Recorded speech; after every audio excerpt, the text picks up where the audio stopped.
Election commission का एक और फैसला कलअदम होगा या नहीं? Islamabad high court PTI funding case का फैसला आज सुनाएगी। तहरीक इंसाफ ने इलेक्शन कमीशन का फैसला हाई कोर्ट में चैलेंज किया था। इस्लामाबाद हाई कोर्ट ने 11 जनवरी को फैसला महफूज किया था, जो आज सुनाया जाएगा। सानिया पेशावर पर सियासत हो रही है। अभी लोग दफन नहीं हुए थे। गवर्नर ने इलेक्शन मौखर करने का खत लिख दिया। इमरान खान का वीडियो लिंक से खिताब। चेयरमैन पीटीआई ने सवाल उठाया, सानिया की जिम्मेदारी हम पर डालने वाले बताएं, हमारे दौर में कितने दहशतगर्दी के वाकयात हुए। कहा, जनरल बाजवा के साथ हमारे बेहतरीन मामलात चल रहे थे।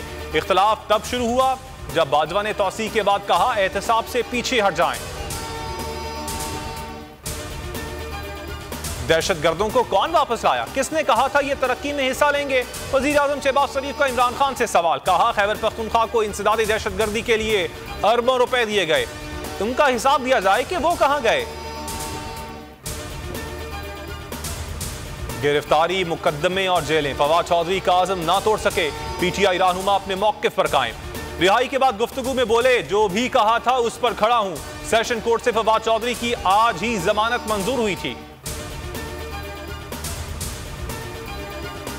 इदारों के खिलाफ बयानबाजी का इल्जाम। पीटीआई रहनुमा शानदाना गुलजार के खिलाफ इस्लामाबाद में मुकदमा दर्ज। एफआईआर मतन के मुताबिक शानदाना गुलजार ने बदअमनी और इंतशार फैलाने की कोशिश की।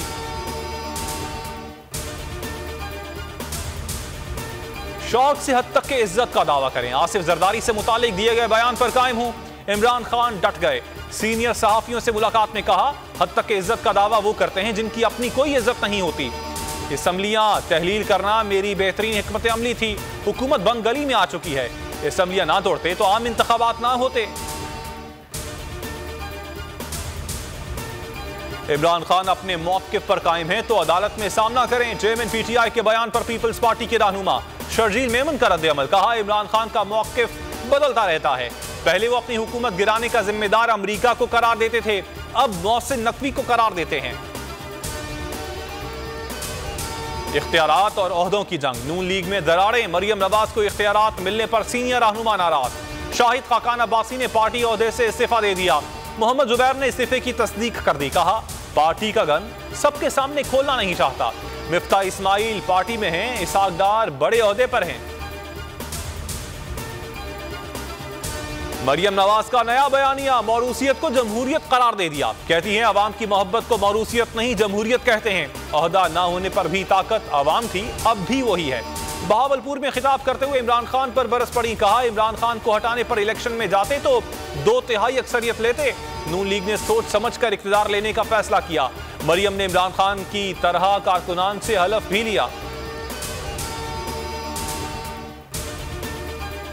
IMF की एक और शर्त कबूल। हुकूमत का बिजली मजीद महंगी करने का फैसला। शराइत के तहत बिजली की कीमत में आइंदा माह 3 रुपए फी यूनिट इजाफा होगा और मई में 70 पैसे फी यूनिट मजीद इजाफा किया जाएगा। नए साल के पहले महीने तक बिजली 6 रुपए फी यूनिट महंगी होगी।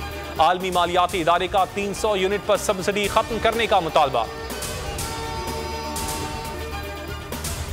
पेशावर में फजा सोगवार, हर आंख अश्कबार। शोहदा की तादाद 100 से तजावुज कर गई, 221 जख्मी।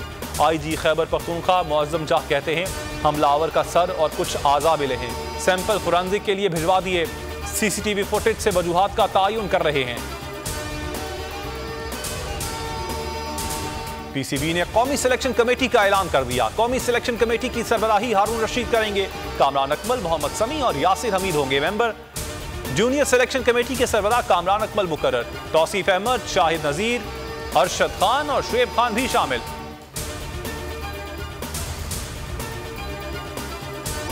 अस्सलाम वालेकुम, आप देख रहे हैं वो न्यूज़ और मैं हूं मोहम्मद कामरान। हेडलाइंस आपने जानी। मजीद खबरों और तफसीलात के लिए विजिट कर सकते हैं आप हमारी वेबसाइट WOLNews.com।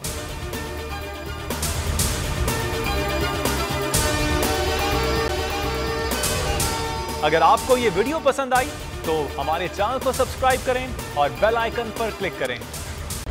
खूने नाहक बहुत पी चुकी ये जमीन, अब कोई दिन में ये खून उगलने को है। खत्म हो जाएगी ये तमाशागरी, वक्त पलटेगा रोजे जजा की तरह। ये जो पेशावर में ताजा लहू है बहा, एक क़यामत करेगा फलक पर बपा। गम की सलमनाक घड़ी में बोल सानिया पेशावर में शहीद होने वालों के लवाहिकीन के साथ। सब्सक्राइब करें और बेल दबाएं ताकि कोई खबर रह न जाए।